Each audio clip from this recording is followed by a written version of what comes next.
こんにちは、モネです。今日の動画は久しぶりの手帳の中身動画をお送りします。新しい年が始まる1月って何かと頑張れる月だと思うんですよね。気持ちを新たにと言いますか、やる気に満ちていると言いますか、そんな1ヶ月のスケジュール手帳の中身です。それでは今日も楽しい手帳時間行ってみましょう。まずは私の手帳の構成から紹介。使っている手帳はイルビゾンテのフラップシステム手帳とレッツのクリアシステム手帳です。スケジュール系と仕事関係はこちらのイルビゾンテのシステム手帳。そしてレッツのクリアシステム手帳には記録や自分の楽しみを集めたコレクションページを閉じています。今回はスケジュール帳の方ですが、コレクションページはマステ装置帳を作りましたね。その時の様子を動画にしてあるので、まだ見てないよなんていう方はよかったら見てみてください。いろんな試行錯誤をしてきましたが、仕事と楽しむ系で分けて使うのが私には合っていました。皆さんはどんな風に手帳を使い分けてますか？よかったらコメントで教えてくださいね。使い分けに迷っていたら、ぜひこちらの動画を見ながら手帳会議をしてみてください。付箋を使った手帳会議の方法で手帳を使う目的を整理しやすくなっています。1月は新しい年の始まり。そして手帳の始まり月が1月の人は、新しい手帳の書き始めの月でもありますよね。私も1月始まりを使っているので、1月は特別。普段のマンスリーページやウィークリーページ以外にも何かと書いていました。年末から1月にかけて書いたページがこちら。まずはキーページ。バレットジャーナルのタスク管理を組み込んでいるので、先頭にキーページを作っています。その次のページはゴールプランナーですね。ゴールは目標。そして Y はどうしてその目標を設定するのか。そして How はどんなふうにその目標を達成していくのか計画を立てます。How はね、できるだけ深掘りすることで行動しやすくなるので、表面的なものだけじゃなくて、実際に行動するときを思い描きながら書いてみるのがおすすめです。2023年は自分の中でいろんなことを結構ね、整理することがあって、仕事を最低限しかしませんでした。ということで2024年は仕事の立て直し。一度歩みを止めてしまうと動き出すのにすごくエネルギーを使いますよね。その頑張りが今年の私にとってすんごくね、大事だなって感じてます。本当はHowをね、もっと詳しく紹介したいところではあるんですが、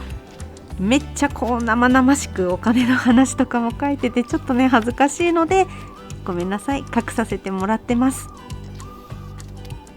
ゴールプランナーの次はしいたけ占い。2024年の上半期占いが出たので、手帳で見返しやすいようにリフィルにまとめました。月の初めにはその月のしいたけ占いを読んで、ふわっとではありますが自分の取る行動をちょっとね意識してみたりで、1ヶ月が終わる頃にはどんな月だったかなみたいな振り返りながら書き込みをして使っています。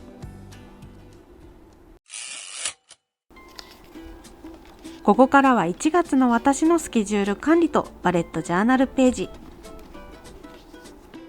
今月の手帳はミシン刺繍作家の菅原紫音さんのマスキングテープをメインに使いました。ゆるっとしたイラストがね、脱力感をくれる可愛いマスキングテープです。使うデコアイテムを1ヶ月ごとに固定すると、1ヶ月全体のね、雰囲気が揃って統一感が出るのでおすすめです。マンスリーページでは予定がある日にその予定に合った絵柄のね、小さなミニスタンプを押しています。使っているスタンプは手帳の相棒シリーズとスタンプマルシェのオリジナル手帳スタンプ。ちょっとねミニスタンプにはまりすぎてどんどん増えております。基本はミニスタンプの下に1単語、ちょっと添えたい単語があるときはミニスタンプの上にこう弧をね描くように文字を入れています。どうせ週間ページで細かく書くしっていうことで、マンスリーページでは予定があるかないかが分かる程度の簡単な管理に変えました。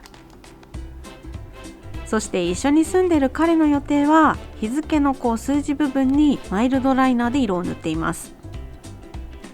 今までは無印良品のフリースケジュール付箋紙を使ってたんですが、そんな詳しい情報いらないかなって思って今年から変更しました。家にいるのかいないのかが分かる程度、彼に用事があって家にいない日だけマイルドライナーで丸をつけています。仕事以外の書いておいた方がいいかなって用事だけこう自分の予定と差別化するために小さなアイコンシールに一言添えて書いています。今月だとこの23日の飲み会が彼の予定ですね。マンスリーページはこんな感じにあまり書き込んでいません。そしてマンスリーカレンダーの裏は1ヶ月のまとめページになってます。月始めにちょっとした目標を立てておいて月末にできたかどうかを確認、そしてその月の印象的な出来事や心に残ったことをハイライトとしてね5つピックアップできる場所で、1ヶ月の充実度を10段階評価で残しておける場所、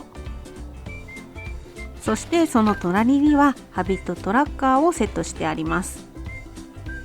1ヶ月通してこうやるぞってね決めたことがどのくらいできたか自分で評価できるようにもしています。何でもそうなんですけどね、やっぱりやりっぱなしにならないように意識しています。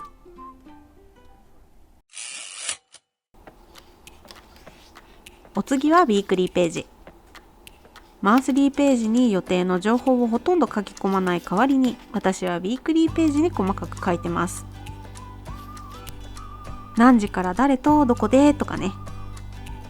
そしてバレットジャーナルで大切なタスク管理部分もこのウィークリーページで行っています。私のタスク管理は1週間区切り。左側のこの部分に今週片付けたいタスクを書いています。そして具体的にどの期間にこのタスクを終わらせるのか予定を組むのがこの中段っていう中段のアクション、そして実際に取った行動をスケジュールに書いています。右側のフリースペースはタスクが侵食することもありますし、仕事のメモ書きや時にはね仕事と関係ないことを書くこともあります。今月だとちょっとねゲームのことをポロッと書いてありますね。スプラ熱がだいぶね落ち着いて最近は減進をしています。お次は折りたたみリフィル。このページはガントチャートと1日行動記録表。ガントチャートでは1ヶ月全体の予定をプロジェクトごとに管理しています。といってもガッチガチの管理ではなく、少しふわっとしたアバウトなもの。何のプロジェクトが動いてて、どの期間が頑張り時なのか。で、新しく入った仕事はどの期間に組み込んでスケジュール調整は可能なのか。全体をね比較できるこの形式は本当ね重宝していますね。そして裏面は1日行動記録表。自分が実際どんな風に時間を使ったのかマイルドライナーで色分けしながら管理しています。こうやって色分けすると自分がどんなことに時間を使っているのかが分かりやすいですよね。睡眠時間がずれてきていたり、集中力がない日、サボった日とか頑張れた日など一目瞭然です。1ヶ月が終わると1日平均時間を項目ごとに毎月出しているので、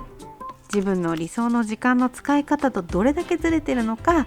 で、理想は理想であって実際に今月めっちゃ良かったなっていう時間の配分は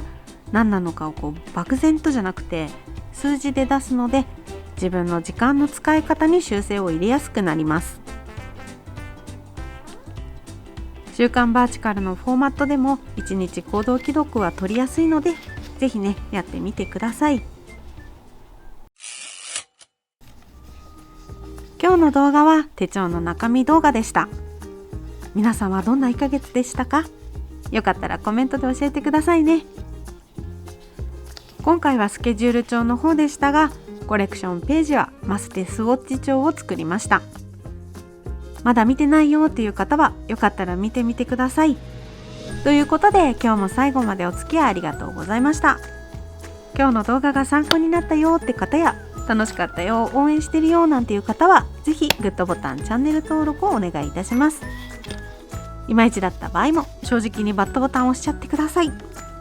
もっと楽しんでもらえる動画を作ろうって思わせてくれる私にとって大切なボタンです。それではまた次の動画でお会いしましょう。モネでした。